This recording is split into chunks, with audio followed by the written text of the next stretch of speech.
آخر میں انہی کے لیے دعا کریں گے کہ خدا ان کو کروٹ کروٹ جنت نصیب کرے، ان کے لواحقین کو صبر جمیل دے،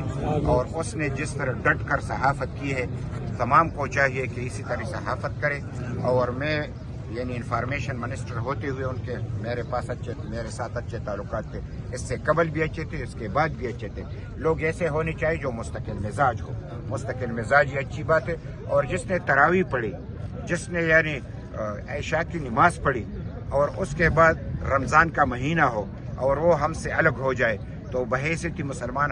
ہمارا عقیدہ ہے کہ خدا ان کو جنت نصیب کرے گا، خدا ان کو کروٹ کروٹ جنت نصیب کرے، اور ہمارے اعمال کو بھی درست کرے، اور ہماری خدا یا خدا یہاں پہ دہشت گردی کا خاتمہ کر، یا خدا ہمیں بھی اور انسانوں کی طرح جینے کا حق دے، اے خدا ہمارے حکمرانوں کو یعنی عقل دے کہ وہ اس ملک کے اور دہشت گردی کے خاتمے کے لیے پالیسی بنائے، اور ہمیں بھی اس کی ہمت دے کے ان حالات کا مقابلہ کریں۔ وآخر دعوانا ان الحمدللہ۔